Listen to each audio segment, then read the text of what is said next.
की शिवरात्रीच्या दिवशी नेमकं काय घडलं होतं?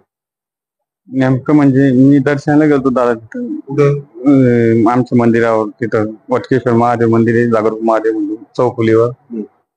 मी सिद्धेश्वर बाबाच्या तिथे दर्शनाला गेलो. तिथून आलो पालखीतून. मी म्हटलं आपण डोळे उघडे करा. दर्शनाला जाऊ म्हटलं.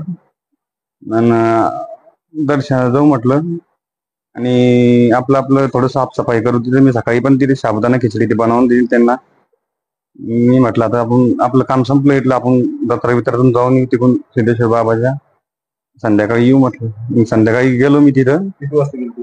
मी 9-9:30 वाजले असेल दादा मला तिकडून यात्रेतून याला पालखीतून. ते आल्यामुळे त्यांना मला दर्शनाला बसलो नंदीपासून मग उठून म्हटलं आता आतमध्ये जाऊ दर्शनाला. त्याने आतमध्ये जायची गरज नाही तुला, असं तसं बोलला ते मला. त्यानं पहिले सगळ्या त्या रॉड त्या उलंगणात टाकून ठेवल्या जिथे साबुदाणा ते बनवलं आम्ही तिथं. ते लालबुंद तयार करून ठेवल्या त्यांना. मग मला माहित लय भरपूर करतो, तुला दाखवतो मी काय येतं. तुला माहित नाही आम्ही कोण आहे. तुला माहिती, तुला किती वेळेस तुला माहिती असल्यावर आमच्या संग लढतो का? तुला माहित नाही आम्ही दोघं आम्ही काही बी करू शकतो. मी सुदाम दौडचं आपलं सोनू सुदाम दौड आहे, ओळखत नाही का? नवाजचा भाऊ आहे म्हणे मी काही बी करू शकतो. हे तुला माहिती का म्हणे? हे सगळे माझ्या अंडरमध्ये, सगळं मला मंदिर माझ्या अंडरमध्ये आहे. तू काही नाही करू शकत. म्हटलं मला दर्शन करू दे, देवाचं दर्शन करायला त्याच्यातून तुमचा काय संबंध आहे देवातून तुमचा?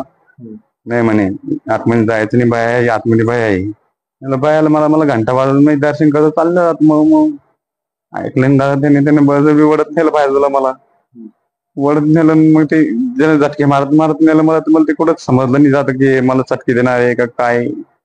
त्याने जसं धरलं माझे कपडे फाडे, गळ्याला रुमाल लावला, खाली पाडलं.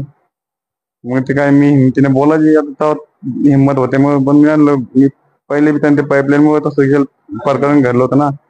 मी थोडं घाबरलेच होतो.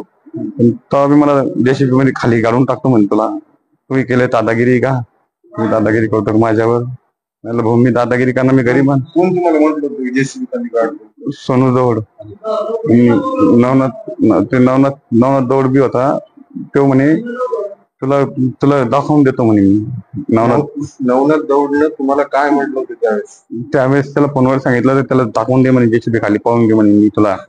मी त्या पाठीशी पुरापुरी उभा आहे म्हणे, टाकून दे म्हणे त्याला जेसीबी खाली पाहून घे म्हणे. पण ते माझ्या छातीवर बसला. 2-3 बुक्के मारले मला पहिले 1 महिना 1.5 महिना अगोदर. नाही, 1-1.5 महिना तुम्हाला मारलं कोण सोबत होते त्यावेळेस? त्यांनी मग ते मला समजले, त्याने गळ्याला लावल्यामुळे मला चक्कर सोन्यानं या दौडना मला कस तरी म्हणजे एकदम भास झाल्या कस तरी झालं. खाली पाडलं, मग चटकी दिली. चटकी दिल्या म्हणजे थोडस हे झालं मला. मग उठलो, त्याला बोलायला लागलो तर ते म्हणे तू काही कर, तुला काही करता येत नाही म्हणे, तुला मी जीव मारू शकतो म्हणे. सोनू सुदाम दौड. मला माझ्या भावाचा पाठिंबा आहे म्हणे पुरेपूर. तू काय टोकतो पैशावर, मी चांगले तोंड बंद करू शकतो म्हणे. तू काय रे म्हणे, चिल्लर म्हणे, तू चिल्लर, तुझ्याकडे काय आहे म्हणे, तू पुरं एकूण टिकून बी माही बरोबरी करू शकत नाही. म्हणलं हाव का भाऊ, तू मोठा आहे म्हणलं. असं तर बोललो, पण ते ऐकायची नाही. ते लोक घाबरून गेले त्याला. ते लोक बाजूला हानगुन झाले. ते गज म्हणाले नको रे बाळा तू मारवाल त्याला. ते म्हणे तुम्ही चुप बसा, तुम्हाला काय माहिती, त्याची मोडशी जिरवतो त्याला मारूनच टाकतो. मी पाहून घेईन, मा भाऊ पाहून घेईन. नवनाथ दौड मा भाऊ आहे, मी त्याला याला बी पाहून घेईन. त्याच्यामध्ये नवनाथ दौड आहे ना, त्याचा पण हात आहे का? मग त्याचा हात आहे म्हणून तर याची हिंमत बळ इतका भरपूर आहे. ते नसताना याचं ही कुठं हिंमत लागणार आहे? त्याचा हात आहे म्हणून तर जमत ते, मग कसं काय जमणार आहे त्याला? तुमच्यासोबत लोक उभा होते, तुम्हाला वाचवायचा प्रयत्नच नाही केलता त्यांनी, पण ते ऐकत नव्हता. येऊ आहे ना, ऐकत नव्हता. म्हणे तुम्ही चुप बसा, तुम्हाला काय माहिती. यानं मला पाडलं, पायावर पाठीवर लाता मारल्या पहिले. मग ती काढलं त्यांनी मारलं. मग खूप गंभीर धक्के दिले, खूप त्रास झाला मला. पण ते महादेवानं मला वाचवलं. त्या बिचाऱ्यानं मला इतकं बळ दिलं की खूप बळ दिलं. त्याच्याच भरोशावर मी त्याची सेवा करतो. मला त्याचं बळ त्यांनी फळ मला त्याने दिलं होतं. काय वाटतं तुम्हाला, काय अपेक्षा आहेत? माझी अपेक्षा फक्त मला न्याय पाहिजे. मला त्यांनी पैशाचं पण सांगितलं, नंतर पोलीस केस केलं होतं. माझ्या फोनवर खुद स्वतः फोन केला नवनाथ दौंडला, तुझे पोरं शिकवतो म्हणे 12ही लोक, तुला फुकट शिक्षण देतो, तुला काय लागलं ते देतो 1-1.5 लाख रुपये. म्हणलं भाऊ मला पैशाची गरज थोडी नाही, मी माझ्या घरचा घरी बी म्हटलं.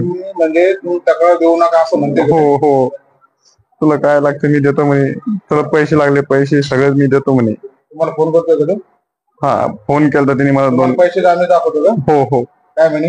1-1.5-2 लाख रुपये देतो म्हणे तुला, तू पोरं शिकवतो 12ही लोक, तू फक्त कंप्लेंट वापस घे.